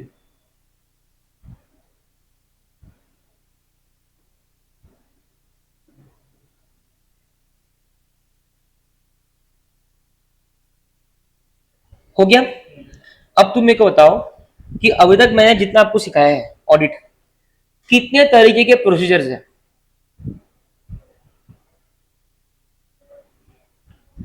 बोलना एक बार, तालियां जोरदार। शी सेइंग सर दो तरह के प्रोसीजर है, एक आरएपी है जो ऑडिट चालू होने के पहले हम लगाते हैं, क्यों लगाते हैं, risk identify and assessment of risk of material misstatement, उसके लिए अपन आरएपी लगाते हैं, रिस्क असेसमेंट प्रोसीजर, उससे अपने को रिस्क मालूम पड़ता है, ठीक है। अब सुनो, ये रिस्क मालूम पड़ गया, बराबर है। अब ये रिस्क मालूम पड़ गया तो क्या करेंगे अपन, एफएपी लगाएंगे, FAP is actual audit I can say, है ना। और पता है वो क्यों लगाते हैं, to response this risk, to response this risk. इसका मैं प्रैक्टिकल एग्जांपल बताता हूं। आपने आरएपी लगाया, आपको आरएपी लगाने के बाद मालूम पड़ जाए कहां कहां पे रिस्क आरओ में ज्यादा है, आपको मालूम पड़ा इन्वेंट्री में बहुत ज्यादा है, आपको मालूम पड़ा पीपी में बहुत ज्यादा है, यस।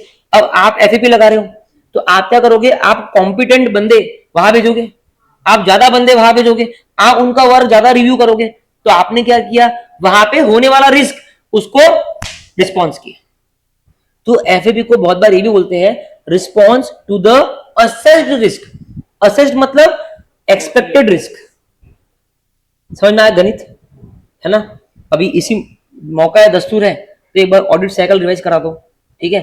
सबसे पहला प्रिलिमिनरी एंगेजमेंट एक्टिविटीज, फिर प्लानिंग एक्टिविटीज मतलब strategy, audit plan, audit program, ये हो गया। फिर आरआईपी लगेगा, उससे आरओ में मालूम पड़ जाएगा। अब ये रिस्क मालूम पड़ गया, अब इसको रिस्पॉन्स करना है, एफएपी लगेगा, ठीक है। एफएपी लग गया, उससे एविडेंस मिलेंगे, एविडेंस से कंक्लूजन होगा, कंक्लूजन से ओपिनियन आएगा, ओपिनियन से रिपोर्ट। ये साइकिल आपकी ऑडिट की। अब ये 90% भर गई, इसमें 10% बाकी है, ठीक है। ओके चलो, तो वो बोल रहा है कि ऑडिट प्लान का डॉक्यूमेंटेशन क्या है। मैंने क्या बोला, audit plan is nothing but NTE of procedures. अब वो उसको तोड़ता है कि is a record of NTE of RAP and FAP. वो बोल रहा है अभी तक मैंने सिर्फ प्रोसीजर बोला था, अब मैं आपको बोलता हूं RAP as well as FAP, क्योंकि दोनों प्रोसीजर है। अगर मैं सिर्फ प्रोसीजर वर्ड यूज करूंगा तो उसमें आरएपी भी आ गया और एफएपी भी आ गया, लेकिन यहाँ पे वो लोग स्पेसिफिकली बोलते हैं कि बात चले डॉक्यूमेंटेशन की, तो देखो आरआईपी भी डॉक्यूमेंट करना है और एफएपी। और एफएपी क्यों लगा रहा है तू, in response to the assessed risk. Correct है, ये इसकी अटैचमेंट लाइन है ना। लिखा तो ठीक है, नहीं लिखा तो भी ठीक है। It also serve as a record of proper planning of audit procedure that can be reviewed and approved prior to their performance. बोलता है ऑडिट प्लान से एक और फायदा क्या होता है कि जो भी आपने ऑडिट प्रोसीजर प्लान किए हैं उसका एक ही रिकॉर्ड है, और आप वो प्रोसीजर परफॉर्म करने के पहले उस रिकॉर्ड को देख सकते हो बार बार कि आपने सही प्लान किया है या नहीं किया। It also serves as record of proper planning of audit procedure that can be reviewed and approved prior to their. उन प्रोसीजर परफॉर्म करने के पहले आप वापस से उसको रिव्यू भी कर सकते हो, एक बार वापस से खुद को आश्वासन भी दे सकते हो। तो हमने क्या बोला, डॉक्यूमेंटेशन में एक ऑडिट स्ट्रेटेजी का डॉक्यूमेंटेशन होगा, ऑडिट प्लान का होगा और सिग्निफिकेंट चेंजेस का होगा। ऑडिट स्ट्रेटेजी के डॉक्यूमेंटेशन में दो चीज बोली, दो बुलेट है, एक कि सारे की डिसीजंस और significant matters of engagement team जो आपको कम्युनिकेट करना है, ये दो चीज का डॉक्यूमेंटेशन रहेगा। पढ़ो ऑडिट स्ट्रेटेजी वाला पॉइंट, पढ़ो दो बार जल्दी अच्छे से और लर्न करो उस पॉइंट को, सिर्फ ऑडिट स्ट्रेटेजी का डॉक्यूमेंटेशन।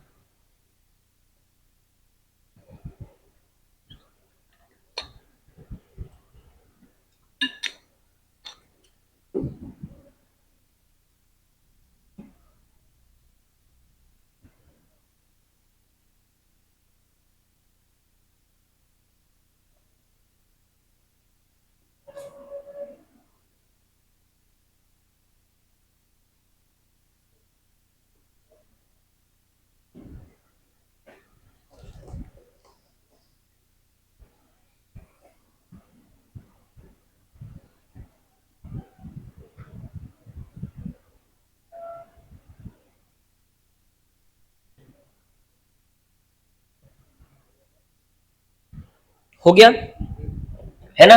अब अपनी नोट्स पढ़ो कि आपने स्ट्रेटेजी को लेकर क्या लिखा है, की डिसीजन और अब ऑडिट प्लान। ऑडिट प्लान में हमने क्या बोला, it is a document of planned NTE of FAP and RAP, ठीक है। बुलेट पे लिख दो, लिखा नहीं, नहीं लिख दो। डॉक्यूमेंट, डॉक्यूमेंट सिर्फ लिखो रिकॉर्ड ऑफ एनटीई,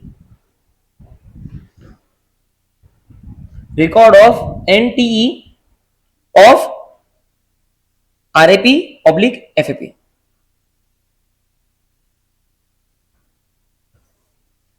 उसके बाद में a record of significant changes to the overall audit strategy and audit plan and resulting changes to the planned NTE of audit procedure explains why the significant changes were made। है ना, सीधी बात है कि अगर आपके पास में रिकॉर्ड रहा काय का, जो भी सिग्निफिकेंट चेंज आपने किए थे स्ट्रेटजी में और प्लान में, ठीक है, अगर आपके पास में उसका रिकॉर्ड रहा तो आप बाद में देख सकते हो कि वो चेंजेस क्यों किए थे, ठीक है ना। So a record of significant changes and resulting changes to the planned NTE of audit procedure explain why these significant changes were made and the overall audit strategy and audit plan finally adopted for the audit. Finally आपने after change कौन सी strategy और कौन सा audit plan adopt किया था, ये record तो बहुत जरूरी है। देखो ना, आप बार बार चेंज करते हो, है ना। और आपको क्या होता है, क्या ना, अपने को आज मैं ये नोट्स क्यों बना रहा, क्योंकि अपने को आज बिना नोट्स के भी लर्न हो जाएगा, लेकिन इस चीज को अगर मैं 2 महीने बाद में देखूंगा तो मेरे को याद आना चाहिए। इसके लिए अपन आज ही नोट्स बना रहे, इसके लिए मैं इतने लॉजिक्स दे रहा हूँ। कभी कभी आपको लगेगा कि यार सर तीसरी बार अपन एक ही चीज को पढ़ रहे, लेकिन अपन इसलिए कर रहे कि आज अपन जितना दिमाग में डालेंगे उतना ही लॉन्ग टर्म मेमोरी रहेगा, ठीक है। वैसा ही अगर हम चेंजेस कर रहे हैं और उसका रिकॉर्ड ही हमारे पास नहीं है तो हमको पता ही नहीं चलेगा कि ये कब कब किसने चेंज किए थे और क्यों किए थे। ये होता है, बहुत बार होता है। प्रैक्टिकल वर्क करो, आपको मालूम पड़ेगा। क्या, किस पे? हाँ, हर हर यस यस यस यस, बिल्कुल होगा। अरे तू इन्वेंट्री का चेकिंग कर रही थी और तूने बोला मैं सिर्फ इंस्पेक्शन वाला प्रोसीजर लगाओगी एज एन एफएपी, तूने देखी तेरे को दुनिया भर की मिस्टेक मिल रही, तू बोले सर सिर्फ इंस्पेक्शन से नहीं होगा और 2-3 प्रोसीजर लगाने पड़ेंगे, है ना। तेरे को चेंज करना पड़ रहा है। तेरा प्लान में था, तेरे प्लान में क्या था? इंस्पेक्शन था। समझ रहे? ठीक है, क्लियर है। तो सिग्निफिकेंट चेंजेस में सिंपल लिखो, record of changes to strategy, plan and procedures. Record of changes to strategy, plan and procedures. Explains why changes were made. Explains why changes were made. ठीक है,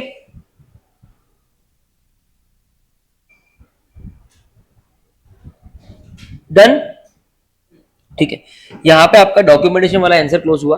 ठीक है, हम लोग प्रोग्राम चालू करेंगे, लेकिन मैं उसके पहले आपको कुछ बताना चाहता हूँ।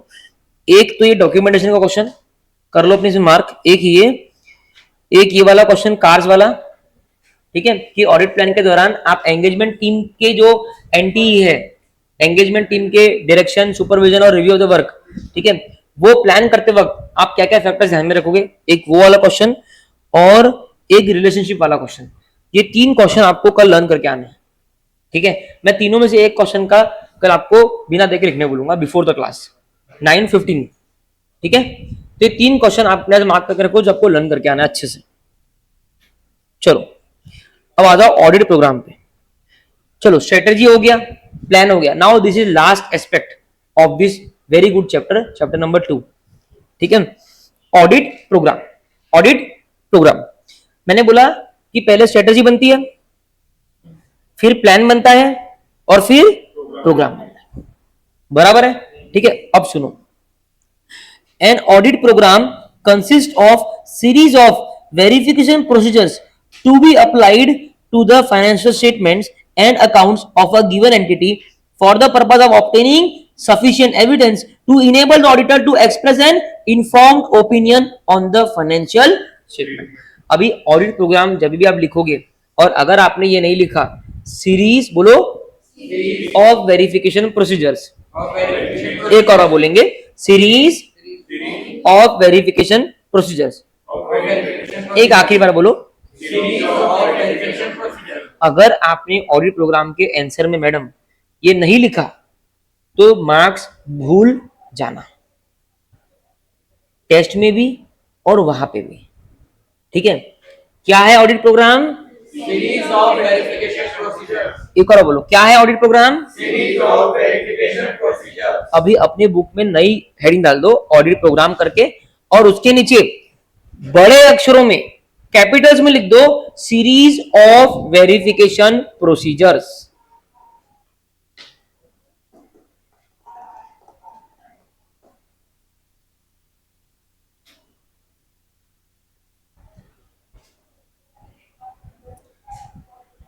गौरव उसका देख देख, उसने क्या सेंटर में लिखा है ना, लाइन ड्रॉ किया, फिर देखो कैसे लिख रहा, तू मार्जिन में लिख रहा।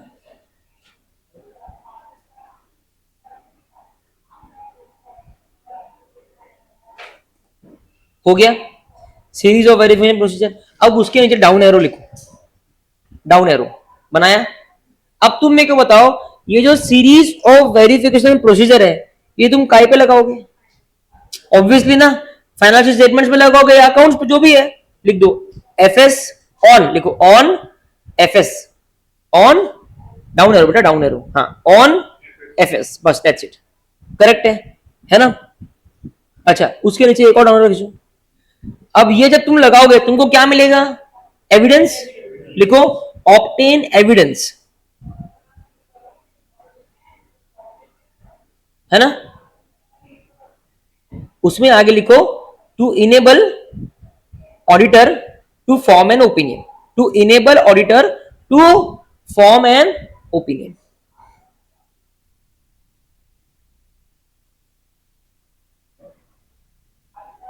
हो गया? ये अपना ऑडिट प्रोग्राम का डेफिनेशन है, बस तुमको इतना ही लिखना है। अब उसके बाद में देखो क्या बोलता हूं, in other words audit program क्या है? ये डिटेल्ड प्लान है of applying the audit procedure in the given circumstances with instructions for the appropriate techniques to be adopted for accomplishing the audit objective. Basically क्या है audit programme में, क्या होता है, मैं तुमको प्रैक्टिकली बोलता हूँ कि ये सेकंड पॉइंट में भी उसने प्रैक्टिकली वही बोला है।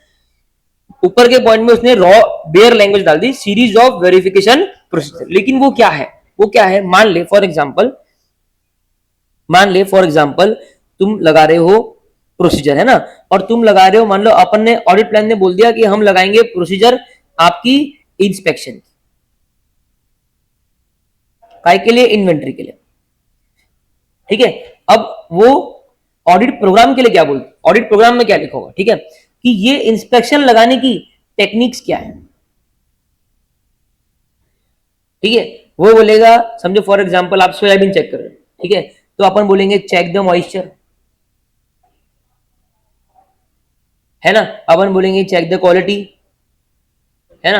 अब वो प्रोसीजर को लेके ऑडिट टेक्निक्स, डिटेलिंग, प्लान में क्या लिखा होता है कि इंस्पेक्शन लगाना है, दैट्स इट।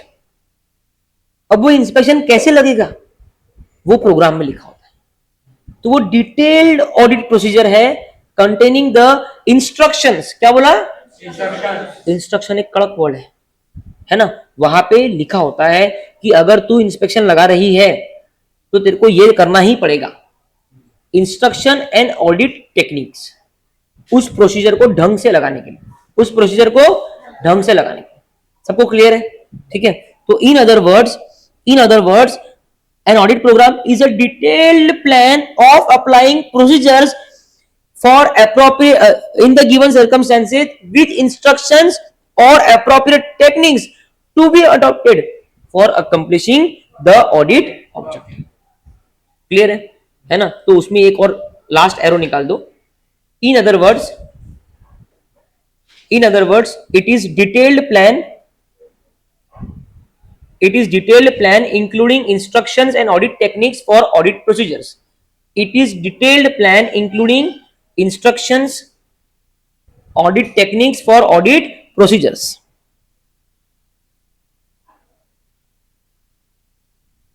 हो गया? ये तो आपका डेफिनेशन हो गया, बराबर है। ये ऑडिट प्रोग्राम का पहला वाला पार्ट है। सिंपल सी बात है sir, series of verification procedure है जो हम एफएस पे लगाते हैं, उससे हमको एविडेंस मिलेंगे, एविडेंस से ओपिनियन बनाएंगे। और सीरीज ऑफ वेरिफिकेशन प्रोसीजर क्या है? Nothing but instructions and audit techniques for audit procedures to be applied. बराबर है ना? ठीक है। अब अगला देखो, हेडिंग पढ़ना जरा, मी का हेडिंग पढ़ना।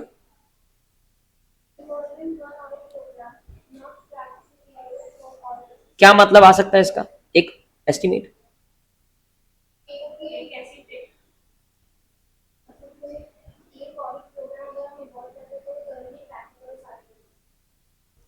हाँ सही बोला उसने, हाथ ताले में हो गया। बोल रही है सर आपने एक प्रोग्राम बना लिया, इसका मतलब जरूरी नहीं है कि वो हर बिजनेस के लिए वो प्रोग्राम वैलिड हो। और सही बात है ना। अरे भाई कपड़े वालों की इन्वेंट्री अलग चेक होगी, वही ज्वेलरी वालों की इन्वेंट्री अलग चेक होगी, है ना। और वही छोटी छोटी इन्वेंट्री होती है। एक आधी छोटी इन्वेंट्री का एग्जांपल क्या रहेगा आपका? ये सुई नहीं रे, हाँ सोयाबीन तो बड़ा, अरे ये आपका स्टेशनरी, है ना, स्केल वेल, ये सब जिनको चेक करना उनमें अलग टेक्निक होगी। तो कहने का मतलब ये मत समझना कि ऑडिट प्रोग्राम अपने क्या है ना, प्रॉब्लम क्या है, ये पॉइंट क्यों आया। बहुत सारी फर्म्स क्या इस पे रहती थी, सीए फर्म्स, कि यार वो इतना डिटेल ऑडिट प्रोग्राम कौन बनाएगा। तो उन्होंने क्या किया, अगर तू इंस्पेक्शन कर रहा है, if you are applying procedure of inspection, so they have given you 10 guidelines, आप उसको इंस्ट्रक्शंस बोल दो या ऑडिट टेक्निक बोल दो, फॉर अप्लाइंग इंस्पेक्शन प्रोसीजर, ठीक है। ऐसे हर चीज के लिए दे दिया है ना, और अपने सीए फर्म में वेबसाइट पर डाल दिया। अब बोलते हैं कि ये प्रोग्राम है, तुम कोई भी ऑडिट करने जा रहे हो उसको पढ़ लो। लेकिन आईसीए ने बोला ऐसा नहीं चलेगा, क्योंकि inspection for one thing will have different techniques, same procedure for another thing will have different instructions, different techniques. Audit पढ़ने का तरीका अलग है, लॉ पढ़ने का तरीका अलग है, दिखने को सेम है, बराबर है ना। देखो सो देखो कितना प्यारा पॉइंट है, पढ़ना मी क्या एक बार।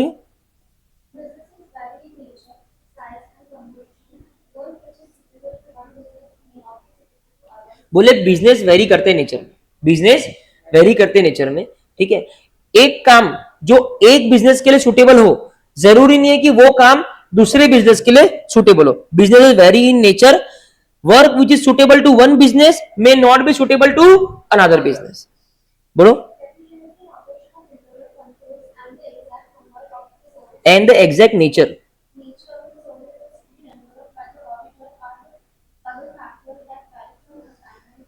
बोलता है इंटरनल कंट्रोल का क्या एफिशिएंसी है, क्या ऑपरेशन है, वो असाइनमेंट टू असाइनमेंट वेरी करेगा, करेक्ट है।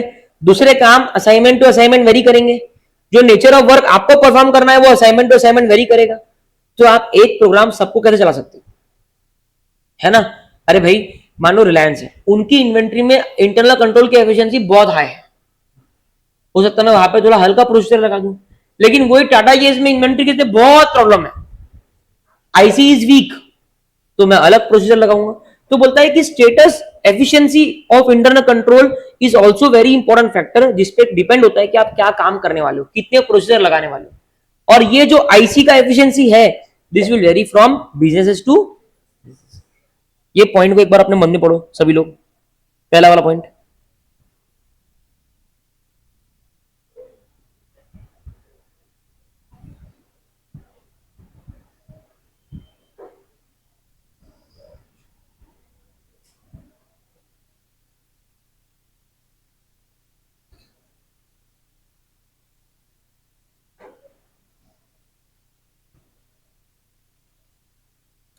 Business is vary in nature, size and composition, एक काम जो एक के सुटेबल है दूसरे के सुटेबल नहीं होगा।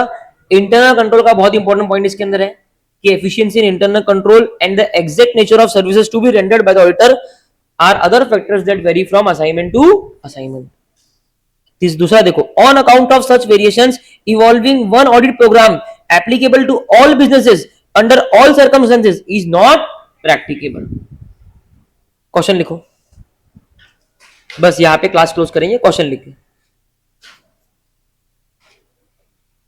CA Gaurang, while framing the audit program, while framing the audit program is of the view that the program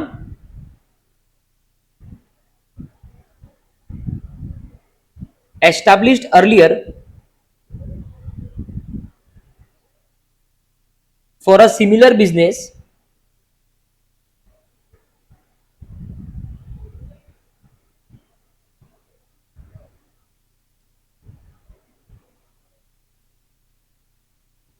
will, sorry, can be used, can be used for the current audit as both the businesses are similar, as both the businesses are similar. Do you agree with the views? Do you agree with his views? क्या आप उसके view से agree करते हो?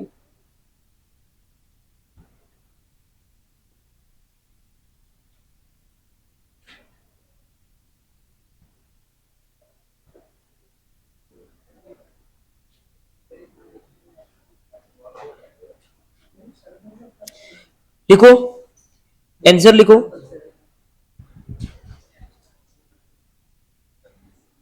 Answer लिखो। हाँ नहीं, bullets में लिखो, बुलेट्स में लिखो। Businesses very in nature, size.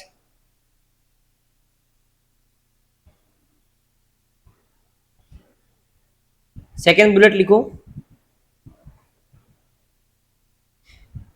efficiency of IC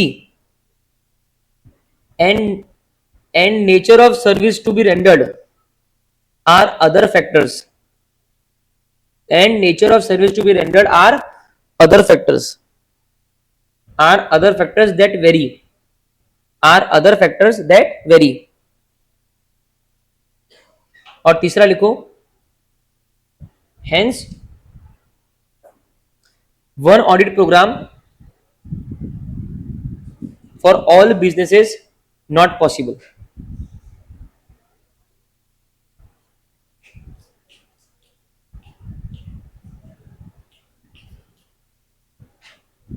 done. कल हम लोग ऑडिट प्रोग्राम में और 4 से 5 क्वेश्चंस है, ठीक है। कल अपन 9-10 के आसपास ही चालू करेंगे, क्योंकि अपने को एक क्वेश्चन लिखना है जो मैंने लिखवाया था अभी, 3 बताया ना जो, उनमें से एक। और कल अपने पूरा एम है कि अपने को ये चैप्टर करना है वाइंड अप। तो कल थोड़ा सा आप लोग अलर्ट पोजीशन में रहना। हमको 5 क्वेश्चंस करने हैं ऑडिट प्रोग्राम के, ठीक है। तो मैं 3-3 बार 4-4 बार नहीं बोल पाऊंगा, राइट। मैं 1-2 बार बोल के अंडरस्टैंड कराऊंगा, लर्न कराऊंगा, और हम लोग प्रोग्राम खत्म करेंगे, ठीक है। वी विल ट्राई कि अपन कल ही खत्म कर दें। Thank you. नहीं, बारिश आ गई, नहीं करते आज।